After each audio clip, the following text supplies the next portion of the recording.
I lost control of my own company. And for a long time, I believed that moment was the end of everything I was trying to become. Today, I understand it was the beginning of the education I never allowed myself to have. People see Apple as a symbol of innovation and wealth. They see a brand that defines markets. What they don't see is how close everything came to collapsing more than once. They don't see how often ego nearly destroyed clarity. They don't see how much silence exists behind every so-called overnight success. I was adopted at birth. That fact followed me everywhere, even when no one talked about it. Adoption creates an invisible question that never fully goes away. Why was I given up? That question can either weaken you or turn into fuel. For me, it became fuel. I grew up needing to prove that my existence had meaning, that my work justified my place in the world. From an early age, I learned that I didn't belong inside rigid systems. School rewarded memorization. I wanted understanding. I wasn't interested in fitting in. I was interested in building something that felt true.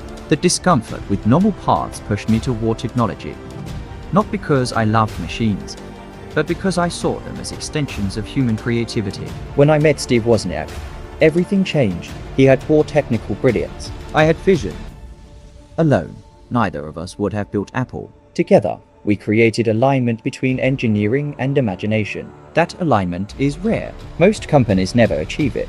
Apple began without strategy decks, without capital, without permission. We built because we believed computers should be personal. That belief resonated. Growth followed quickly. Too quickly. Success arrived before I understood leadership. Early success is dangerous. It convinces you that instinct alone is enough.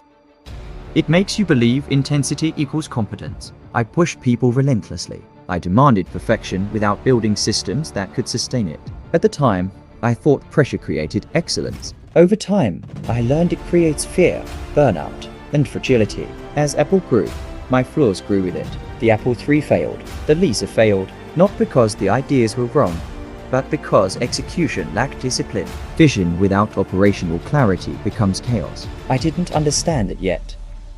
Boards formed. Investors arrived. Structure replaced improvisation. And instead of adapting, I resisted. I wanted control without compromise. I wanted to move fast without accountability. That combination never lasts. Eventually, the decision was made. Quietly, clinically. I was removed from the company I created. There is no training for that moment. One day, you are the center of gravity. The next, you are irrelevant. The company continues without you. That loss shattered my identity. Apple wasn't just a business. It was proof that my life mattered. Losing it felt like being erased. For months, I was lost. But failure has a way of forcing stillness, and stillness creates reflection. I found it next not to prove anyone wrong, but to rebuild myself intellectually. Next was not a commercial success. Financially, it struggled. But strategically, it became my education. I learned discipline. I learned patience. I learned that focus is subtractive. You don't win by doing more. You win by removing what doesn't matter. And next, I learned that saying no is a leadership skill. That great products are born from constraints, not abundance. That clarity is more valuable than speed. At the same time, I invested in Pixar. At first, Pixar was a financial drain. We were close to bankruptcy multiple times. What kept us alive was belief and patience. Pixar taught me that creative people do their best work when protected from noise. Pressure kills creativity. Clarity liberates it. Toy Story changed everything. It wasn't just a financial win. It validated a new way of building teams. Pixar became profitable, and Apple took notice. When I returned to Apple, the company was weeks from collapse. Cash reserves were shrinking. The product line was confusing. The culture was fragmented. Apple had lost its identity. I didn't save Apple by inventing something new. I saved it by deciding what Apple was not.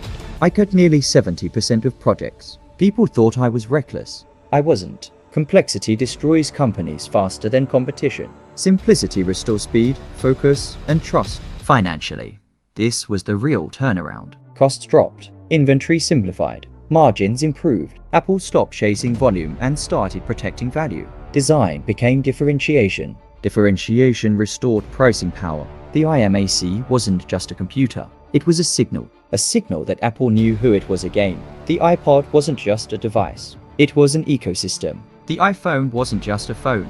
It was a platform that reshaped entire industries. Each product multiplied revenue not because it was flashy, but because it was coherent. Coherence creates loyalty. Loyalty creates long-term value. Here is the lesson most people misunderstand about financial success. Billion-dollar outcomes are not built by chasing money. They are built by chasing clarity. Money follows alignment. Always. I learned to protect culture before protecting profit. I learned to design systems, not just products. I learned that leadership is not about control. It is about coherence. Illness later forced another level of clarity. Time is finite. Urgency sharpens priorities. It strips away distraction. It forces honesty. It reminds you that legacy is not measured only in wealth, but in impact. Looking back, losing Apple saved me from becoming a weaker version of myself with more money and less wisdom. Failure refined my thinking. It replaced ego with discipline. It made the comeback possible. If you are building something today, and it feels like you are losing control, pause. That moment may not be punishment. It may be preparation. Growth without self-awareness leads to collapse. Setbacks often arrive to realign you before scale destroys you. I want to hear from you. What failure in your life forced you to rethink how you led, build, or decide? Leave your perspective in the comments. These conversations matter. If these stories help you think more clearly about success, failure, and long-term wealth, support the channel. Like this video. Subscribe, because the next story may reflect a decision you are avoiding right now. That is how real financial and personal turnarounds are built.